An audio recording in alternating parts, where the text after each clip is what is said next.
నమస్తే. ఈ మధ్య కాలంలో గత 2 రోజుల కిందట గాంధీ భవన్లో కవ్వంపల్లి బాధితుల స్వీకరణలో తుంగతుర్తి ఎమ్మెల్యే మందుల సామెల్ పురోగతుల మీద చేసినటువంటి ఏదైతే ఒక కామెంట్ ఉందో అది కొంత చర్చనీయాంశంగా మారింది. దానికి కౌంటర్గా కేంద్ర సహాయక మంత్రి అయినటువంటి బండి సంజయ్ కామెంట్ చేసిండు. సామెల్ మత విద్వేషాలు రెచ్చగొడతా ఉన్నాడు, సామెల్ మీద క్రిమినల్ చర్యలు తీసుకోవాలి, ఆయన క్షమాపణ చెప్పాలంటూ కామెంట్ చేసిండు. కొంత హిందూ సంఘాలు హిందూవాదులంతా కూడా సామెల్ పైన చాలా కోపంగా ఉన్నటువంటి పరిస్థితి. ఒకసారి ఎమ్మెల్యే సామెల్ గారు మాట్లాడేటువంటి ప్రయత్నం చేద్దాం. సో యాదృచ్ఛికంగా మీరు పురోహితుల మీద మాట్లాడారా లేకపోతే అనుకోకుండా జరిగినటువంటి సంఘటన? అది అనుకోకుండా జరిగిందని పెద్దగా లేదు. అందుకోసమని నేను ఒకవేళ బ్రాహ్మణ సోదరులు ఎవరు బాధపడతలేరు, వాళ్ళు కూడా ఇక్కడ నొచ్చుకున్నట్టుగానే నేను బాధపడతాను. కానీ ఒకవేళ వాళ్ళు బాధపడ్డట్టయితే నేను కూడా విచారణ తెలియపరుస్తున్నాను, అంతేగాని ఇంకోటి లేదు కాదు. తర్వాత ఇంకోటి, నేను అన్ని మతాలను గౌరవించేవాడిని. నేను ప్రతి సంవత్సరం భద్రాచలం పోతున్నాను. గోదావరి వచ్చినప్పుడు భద్రాచలం పోయి గోదావరిలో మునిగి సీతారాములకు నేను తలంబ్రాలు వేసి వస్తాను. నేను సందర్భాన్ని బట్టి నాకు హైందవ సంప్రదాయం కూడా చాలా గౌరవిస్తాను. నేను హైందవ సంప్రదాయం అంటే అందరు కలుపుకపోయేది హైందవిజం. కానీ బండి సంజయ్ గత్తర చేసి ఆయనకు హైందవ తెలియదు, ఆకులు తెలివై తెలివై వినవా. సామెలు మత విద్వేషాలు రెచ్చగొడతా ఉన్నాడు. సో ఆయన ఎప్పుడైనా హిందూ దేవులకు పోయిండా లేదా? సో ఎట్లా పండితులను అట్లా తిడతాడు? ఆయన క్షమాపణ చెప్పాలని అంటా ఉన్నాడు, క్రిమినల్ కేసు కూడా పెట్టాలని అంటున్నాడు. ఈడ మా దగ్గర అరపల్లి ఉంటుంది, యోగానంద లక్ష్మణ దేవాలయం ఉంటుంది. అక్కడ రాంబాబు గారు అయ్యగారు ఉంటాడు. నేను ఎప్పుడు పోయినా కూడా ఆయన దగ్గర పోయి ఆశీర్వాదం తీసుకొని పాదాభివందన చేస్తున్నాను. వినరా, నాకు అటువంటి దైవభక్తి కూడా ఎక్కువనే. నేను ఆ దేవుడు ఈ దేవుడు అని నాకు ఉండదు. అట్లా మనం పోత ఇప్పుడు మా దగ్గర ఎల్లమ్మ గుడి ఉంటుంది. తప్పకుండా నేను ఊళ్ళలో పోయినాడు ఎల్లమ్మ గుడి కాడ పెద్ద మనిషి గుడి కాడ కొబ్బరిగా కొట్టొస్తా, ఎల్లమ్మ గుడి కాడ కొట్టొస్తా. గాసొంటి దున్నపోతు నరికినాడు కూడా పోతా. నేను గట్ల ఉంటా కానీ గిట్ల ఉంటుంది నాకు. ఈ బండి సంజయ్ మెడకేసుకొని తిరుగుతూ ఉండదని హిందూ అని ఎవడు హిందూ. సామెలు తుంగతుర్తిలో ఈసారి ఎట్లా గెలుస్తాడో చూస్తాం అని ఖబర్దార్ అని ఒక సవాల్ని విస్తూ ఉన్నాడు. ఏం చెప్తారు? సంజయ్ తుంగతుర్తి వస్తా అంటున్నాడు, మిమ్మల్ని గెలవకుండా చేస్తాను అంటే తుంగతుర్తిలో నా మీద పోటీ చేస్తారా? చేయమను. బండి సంజయ్కి చెప్తాను, నా మీద పోటీ చేయమను. నా మాదిగోరికి పోటీ చేయి, నీ సంగతి చూస్తా. మొన్న జరిగిన 2023లో జరిగిన ఎన్నికలలో నాకు 52,000 మెజార్టీ వచ్చింది. ఆ పార్టీకి వచ్చింది 2,000 ఓట్లు వచ్చినాయి బీజేపీ. దానికి సమాధానం చెప్పాలి ఎవరు? మన బండి సంజయ్. ఏమిటికి వస్తావు, ఏమొస్తావు? అవసరం అనుకుంటే దళిత సంఘాలు కవాజ్ చేస్తాయి కరీంనగర్లో. అందుకోసమనే నీలాంటి చాడిజం ఉండి మతోన్మాద శక్తులు ఈ విధంగా ఉంటాయనే మనవాదమాయలా ఉంటే దాన్ని చింపించండి డాక్టర్ బిఆర్ అంబేద్కర్. వినవా? అందుకోసమనే నువ్వు మందుల సామెలు ఒక్కటి దొరికిందని, తోక దొరికిందని అంటే ఇది మందుల సామె తోక కాదు, తొండం ఇది. ఖబర్దార్.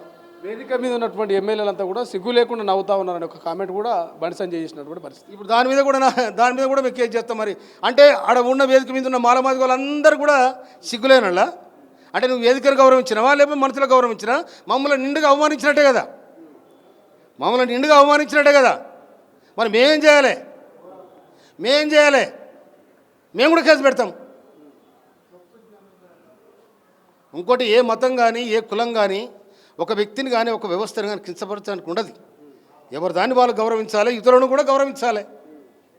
అట్లా ఉండాలి తప్ప నాది అంటే కూడా కుదరదు. అందుకోసమని నిజంగా వేదిక మీద దాదాపు 100 మంది ఉన్నాం మేము. దళిత సంఘాల నాయకులు ఉన్నారు, జయబ్రాజ్ గారు, పెద్దలు ఉన్నారు, మంత్రులు ఉన్నారు. అంటే వాళ్ళందరూ కూడా కించపరిచేట్టే కదా. సిగ్గు లేదంటే? సిగ్గంటే వాడు తెలుసా నీకు? ఏం తక్కువ చేసిన మేము ఏం చేసిన సిగ్గు లేదంటాం మమ్మల్ని. అంటే నాను వాళ్ళందరూ ఎందుకంటాం? సామెలు వ్యక్తిగతంగానే పురోహితుల మీద మాట్లాడినా లేకపోతే పార్టీ లైన్లో మాట్లాడినా ప్రశ్న వస్తుంది. పార్టీకి సంబంధం ఏం లేదన్నా. అది కూడా అనిశ్చయంగా జరిగింది తప్ప దాంట్లో పెద్ద మేము సీరియస్ తీసుకున్నది కూడా లేదు. ఏమన్నా బాధపడితే కూడా నేను విచారిస్తున్నాను కూడా చెప్పిన. నేను దాంట్లో సీరియస్ ఏం లేదు బ్రదర్. పాపం ఎవరు కూడా బాబును ఎందుకు బాధపడతారు? వాళ్ళని ఏమనలేదు కదా. ఏమన్నా మాట అంటే మళ్ళీ మేము అనుకున్నామేమో అని అనుకున్నాం తప్ప, లేకపోతే వాళ్ళను మనం కించపరిచి ఎందుకు? ఒక వ్యక్తిని కించపరిస్తే మనకేమొస్తుంది? ఎందుకు? ఒకవేళ అదే భాష నాకు తెలిసి కమ్మపల్లి సత్యనారాయణ సల్లగుండు, కమ్మపల్లి సత్యనారాయణ పిల్లలు సల్లగుండు, కంపెనీ సత్యనారాయణ నువ్వు మంచిగా ఉండు, నీ పదవి మంచిగా ఉండాలని.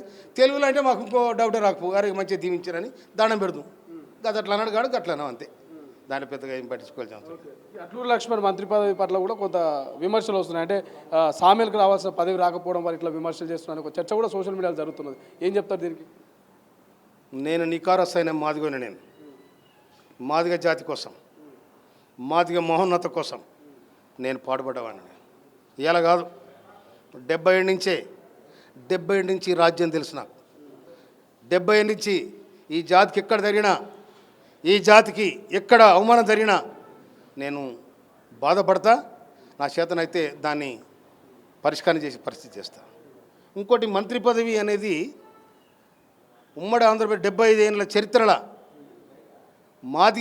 మాదిగ ఎమ్మెల్యేలు ఏకమైన సందర్భాలు లేవు. ఒక్క మందల సామెల్, ఒక్క తుంగతుర్తి ఎమ్మెల్యే మాదిగ ఎమ్మెల్యేలు మొత్తం ఏకం చేసి, అరే మనకు నికారసైన మాదిగలకు మంత్రి పదవి లేదు కనుక ఉన్న వాళ్ళని కూడా గౌరవిద్దాం, మనం వాళ్ళ గుంజుకున్నది కాదు, మనకు కూడా ఒక మంత్రి పదవి కావాలని అడుగుదాం అని చెప్పి అందరు నా ఇంటికి తీసుకుపోయి భోజనం పెట్టి, తమ్మి మనం తెల్లార ఢిల్లీ పోదామని ఢిల్లీ పోయి 2 సార్లు ఢిల్లీ పోయి ఖర్గే గారిని, వేణుగోపాల్ గారిని అందరు కూడా కలిసి అప్పీల్ చేస్తే వాళ్ళు మాకు మంత్రి పదవి ఇచ్చారు. మంత్రి పదవి వచ్చి నేను మళ్ళా గౌరవ ముఖ్యమంత్రి రేవంత్ రెడ్డి గారిని కలిసినాం. కలిసి అయ్యా మరి వాళ్ళైతే ఒప్పుకుని మరి మీరైతే ఇవ్వాలని చెప్పిన. నేను మరి ఎవరికి ఇవ్వాలి సామెలను, మీ ఇష్టం ఎవరికి, మా జాతిలో మా 6 మంది 5 మంది ఉన్నాం, మీ ఎవరికని ఏమని చెప్పిన నేను. కానీ నాకే ఏమని అడగలే నేను. అందుకోసమనే అడ్డు లక్ష్మణ్ సీనియర్ కాబట్టి అధిష్టానం ఆలోచించి తనకిచ్చింది. అది నేను చాలా గర్వపడతాను. నా నాయకత్వంలో నేను స్వార్థం కోసం పోకుండా మా వ్యక్తి కావాలని, నా జాతి కావాలని కొట్లాడి తెచ్చినాడు నేను, కానీ నా కోసం కాదు. ఫైనల్ ఏం చెప్తారు సంజయ్ గురించి? ఏం చెప్తారంటే మతాల మధ్య స్విచ్ పెడతారనేటువంటి మాటలు వస్తా హిందూ సంఘాలు కూడా ఆగ్రహంగా ఉన్నాయి, మీ మీద కోపంగా ఉన్నాయి. సామెలు ఎందుకు అట్లా మాట్లాడాడు, క్షమాపణలు చెప్పాలని, దీనికి ఏం ముగింపిస్తారు మీరు? క్షమాపణ అనేది చెంపలేము, ఏది లేదు. బండి సంజయ్ తిక్కలు మాట్లాడుతున్నాను. ఆయనే బంద్ చేసుకోవాలి. ఫైనల్గా ఈ తాండూరు మాజీ ఎమ్మెల్యే పైలట్ రోహిత్ రెడ్డి నిన్న డ్రగ్స్ తీసుకొని పాజిటివ్ వచ్చింది ఆయనకు. ఆయనతో పాటు ఏపీకి సంబంధించిన ఒక ఎంపీ కూడా ఉన్నాడు. ఈ డ్రగ్స్లో పట్టుబడ్డ పైలట్ రోహిత్ రెడ్డి గురించి ఏమైనా చెప్తారా మీరు? వాళ్ళకి ఎప్పటి నుంచి అలవాటు ఉన్నట్టుంది ఇది. దాని పక్కన కేటీఆర్ కూడా అప్పుడు అన్నారు ఈయన డ్రగ్స్ ఉన్నాడు అని. మరి దాంట్లో శోభతాసరా ఒక భార్య బురదల పడి వాళ్ళ ఇంకో భార్య కంటించినట్టు మరి పోయి అందరు కలిసి ఆడ తాగి ఆ డ్రగ్స్ తాగినట్టు తన్నాడు, డ్రగ్స్ కూడా బీకినట్టు. అది పాజిటివ్గా తెలిసింది. ఓ పాజిటివ్ అనే వాడు ఏడవ దొరికినా అది గమ్మత్ వాడు పాజిటివ్ అనే దానికి. అందుకోసం అని ఆ పాజిటివ్ వచ్చినట్టుది ఆ పని అయితేనే ఉంది. మీ ముఖ్యమంత్రి రేవంత్ రెడ్డి గారేమో ఈగల్ అనే దాన్ని తీసుకొచ్చిండు. ఏడ డ్రగ్స్ కనిపించినా, మత్తు పదార్థాలు కనిపించినా ఉక్కుపాదం మొత్తం డ్రగ్స్ ఎవరు తీసుకోవద్దు, అమ్మొద్దు, కొనొద్దు అంటున్నారు. కానీ ఒక మాజీ ప్రజాప్రతినిధి ఏమో ఫామ్ హౌస్లో కూర్చొని డ్రగ్స్ సేవిస్తున్నటువంటి పరిస్థితి. సో ఏం చెప్తారు? అంటే కేటీఆర్ ఇంతవరకు ఏం రెస్పాండ్ కాలేదు, ఎందుకంటే బీఆర్ఎస్ పార్టీకి సంబంధించిన ఆయన మీరు ఏం చెప్తారు? ఆయన ఇప్పుడు కేటీఆర్ చెప్పాలి కదా, మా డ్రగ్స్నే లేదు, మా అంచుకు లేదు, మా వంతన లేదు, మాకు ముచ్చట లేదు, మా మాజీ ఎమ్మెల్యే ముడలేదు అని అంటే పోయి పోలీసు వాళ్ళు పోయి మూతిలో పెట్టిండ్రు. మూతిలో పెట్టారు, వాదన వచ్చింది, అదేదో చేసిండ్రు. అదే దానికి ఇప్పుడు వాళ్ళే సమాధానం చెప్పాలి. ముఖ్యమంత్రి గారు డ్రగ్స్ అనేది ఎవడు పెట్టినా క్షమించేది లేదు, తొక్కమని చెప్పాడు. అందుకని ఇప్పుడు ఆ పని అవుతుంది. ఇవాళ మీ పీసీసీ చీఫ్ మహేష్ కుమార్ గౌడ్ కూడా ఒక మాట చెప్పిండు. సో గతంలో మా ఎమ్మెల్యేలు అసెంబ్లీలో మాట్లాడితే కాంగ్రెస్ ఎమ్మెల్యేలు మందు దాకా వచ్చి మాట్లాడుతున్నారని కేటీఆర్ కూడా కామెంట్ చేసినటువంటి సందర్భము.